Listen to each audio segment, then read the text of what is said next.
Salut à tous, c'est Planck de la chaîne, bienvenue sur cette vidéo qui aujourd'hui va parler de normalité. C'est assez intéressant de voir à quel point il est compliqué pour beaucoup de personnes de considérer qu'ils sont complètement normaux et que leur vie est complètement normale. Alors bien sûr, on pourrait me dire, mais il y a des choses extraordinaires qui se passent dans leur vie. Il y a automatiquement beaucoup d'événements que seuls eux ont pu vivre. Et en plus, si on est purement subjectif, oui, tout le monde subjectivement vit des choses exceptionnelles, sachant que un même événement va être conscientisé de façon totalement différente entre nos personnalités, nos histoires précédentes, etc. Quand je propose à un partenaire de session cette idée de sortir de cette intention d'être extraordinaire, ça va un peu à l'encontre aujourd'hui de tout ce que le développement personnel amène. Mais pas que, parce qu'on pourrait se dire, ouais, c'est un truc très issu des années 60 et puis la culture anglo-saxonne, etc. Si vous regardez, il y a énormément dans la spiritualité et ou la religion cette notion de monter, de s'élever, d'être meilleur que, de bien faire, de passer des états de conscience, de passer des compétences, c'est-à-dire à obtenir des nouveaux CD par exemple, des nouvelles capacités, des nouveaux pouvoirs. Donc on a à l'intérieur de nous et en plus dans une culture populaire cette envie de se retrouver à upgrader, faire progresser, améliorer, trouver la nouvelle version de soi-même extraordinaire, merveilleuse. Et au bout du compte, on prend que trop rarement en compte ce que nous sommes, c'est-à-dire nos compétences initiales, celles qu'on a réussi à développer, celles où on est vraiment bon, celles où on est beaucoup moins bon, et faire une composition de ce que l'on est, plutôt que de chercher à devenir quelqu'un qu'on ne sera jamais, et qui, parce que si à la limite on y arrive, si on arrive à progresser, évoluer, avancer, et se sentir top dans l'état dans lequel on est. C'est génial. Sauf que, si les personnes se retrouvent très souvent en session, c'est qu'ils ont un moi idéalisé, une version d'eux-mêmes, donc qui est totalement pas dans la normalité, dans la masse, qui est en dehors de l'effet mouton. Et vous savez, je pense que pour beaucoup d'entre vous, si on vous dit vous êtes des moutons, des mout-mout, il y en a plein, ça va pas leur plaire. Ouais, mais non, moi je me fais pas avoir par un système comme ça. Moi je suis pas tout et n'importe qui, je suis libre et indépendant. Moi. Oui, bon, bref, tu fais à peu près comme moi, tout le monde, quoi. Euh, cette notion de se dire je peux ne pas être un mouton, c'est une possibilité. Mais pour autant, on est quand même la plupart du temps des moutons. Et si on n'est pas à certains moments dans le système, dans d'autres, on le sera. Donc, vouloir constamment être hors norme, voire être exceptionnel, la personne qu'on pense devenir, en tout cas vers laquelle on va s'orienter, va très souvent être la part de nous qui va nous faire du mal, qui va nous donner constamment de l'insatisfaction.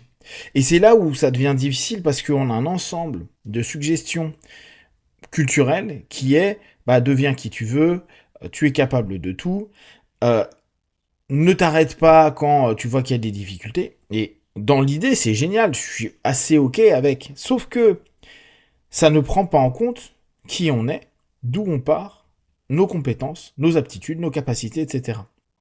Donc, certaines personnes ne se rendent même pas compte à quel point elles ont fait des trucs incroyables dans leur vie, incroyables par rapport à là où elles sont parties et là où elles sont aujourd'hui.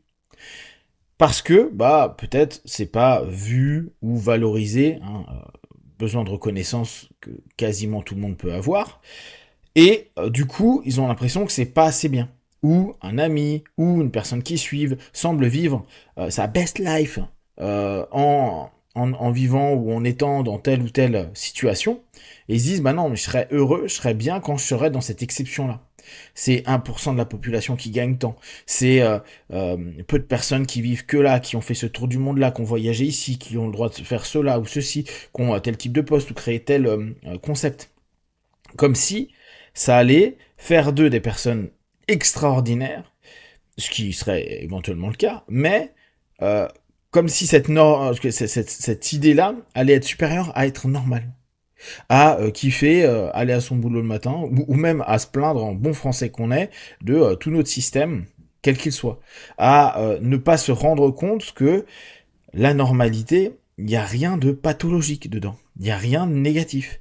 C'est pas un problème d'avoir des grands objectifs, de pas les atteindre, de vouloir commencer des choses et de pas y arriver. Après, si ça nous pourrit, oui, bah là dans ce cas-là, on bosse pour chercher les leviers de comment je pourrais avoir les bonnes ressources pour continuer cette chose-là pour atteindre mon objectif. Mais on a l'impression que l'espèce de monde dans lequel on est veut que on soit à la fois standardisé. Regardez, hein, tout le monde a les mêmes téléphones Apple, tout le monde s'habille de la même manière, même les gens excentriques qui sont dans un groupe de gars qui s'habillent tous pareil. On, on dit en gros, vous avez un système, en plus issu souvent du capitalisme, donc d'un ensemble d'éléments qui sont déjà prémâchés par un système de pensée qui n'est pas le nôtre, et on se dit non, mais moi je veux être au-delà. Et la notion d'extraordinaire est aussi un ensemble de codes préétablis. Donc, beaucoup de personnes qui viennent en cabinet se rendent même pas compte qu'ils se pourrissent à devenir un idéal qui ne deviendra jamais une réalité, parce que là où ils en sont aujourd'hui, parce que les choix qu'ils ont fait dans le passé, parce que leur vie est très bien comme ça, et en fait leur conscient comme leur subconscient dit « Mais pourquoi tu veux te prendre la tête, mec ?» N'oublie pas, hein, j'ai un truc dans mon cerveau, et on l'a tous, hein, qui nous dit en gros, dépenses d'énergie, pas trop. Hein, on limite les dépenses d'énergie. Là, on a une vie qui est homéostasique, qui est équilibrée, qui est assez cool. Et c'est comme si la normalité, justement cet équilibre, cette chose où il y a de la routine, c'est pas extraordinaire, il n'y a pas des folies incroyables, était quelque chose qu'on n'acceptait pas. Alors, ça peut amener des belles quêtes, hein, mais qui, si ça n'apporte pas une belle quête avec des hauts, des bas, mais en tout cas qui nous accroche à quelque chose, va nous détruire, va nous faire passer des années, voire des décennies, à être dans une insatisfaction. Être normal, avoir une vie normale, et ça peut être très nietzschéen dans le principe de pensée, hein, c'est d'accepter que la vie, c'est la vie. Elle est ni belle, ni bien, ni super, ni incroyable, ni merveilleuse. Elle n'est pas horrible, elle n'est pas que souffrance, elle n'est pas que haine, elle n'est pas que... La vie, elle est ce qu'elle est, et c'est à nous de nous adapter, à nous d'orienter où on peut aller. Mais là encore, bon, vous savez très bien que je suis très pouvoir limité. On est limité dans nos capacités, dans nos compétences, dans nos réseaux, dans notre argent, dans notre stamina, dans notre vision des choses, dans notre intellect. Et il y a un moment, le fait de ne pas vivre sa vie, et encore moins apprendre à se satisfaire de sa vie dans sa normalité, ou dans ce qui est considéré comme la normalité, comme la masse, oui, je répète, la plupart d'entre nous, et quand je dis la plupart, ça doit être 97-99% d'entre nous, on est des moutons. Et même des personnes qui ont fait des choses extraordinaires, qui ont des millions et qui peuvent tout avoir, quand parfois on a des infos sur eux, bah, ils font pas des trucs de fou, ils vont à des concerts, ils vont dans des grands restaurants. Oui, ok, la différence entre eux et nous, c'est qu'ils vont dans des restaurants où la part de pizza elle doit coûter 200 euros et que nous, 200 euros, on invite plein de potes à manger. Donc, il y a juste aussi des routines qui vont revenir. Et se dire, il faut que ma vie soit que extraordinaire et que j'atteigne quelque chose de moi qui me rendra heureux n'est déjà pas une certitude. On ne peut pas se dire, si j'atteins tel niveau, je serai heureux. Et si on n'a jamais appris à se satisfaire, si on n'a pas appris à prendre en compte, à accepter et même à être content de ces petites choses normales du quotidien qui nous semblent normales dans notre civilisation, dans notre culture, en Europe actuellement, on sera de toute façon jamais heureux, même quand on aura atteint des objectifs. La fameuse sensation des personnes qui disent « Bon, je l'ai eu, j'étais très content, mais le lendemain, tout était normal. » Tout était la vie, en fait.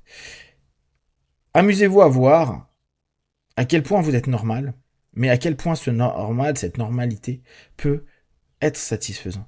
Voir les gens que vous aimez, faire des activités que vous aimez, manger des choses que vous aimez, aller marcher là où vous aimez. Oui, il peut toujours y avoir mieux. Mais sans se limiter constamment à se dire « je peux pas avoir mieux », testez, voyez, mais il ne faut pas que ça vous obsède, quitte à détruire ce que vous êtes aujourd'hui, qui, au bout du compte, pour la grande majorité, est suffisante pour vivre une vie convenable et assez heureuse étant à définir. Si vous avez des questions, des remarques, partagez-les sur Facebook, YouTube, j'y répondrai le plus rapidement possible. Comme d'habitude, tout ce que je propose ne prenez que ce qui est bon et juste pour vous tester, observer, analyser et conclure. Be one, ciao.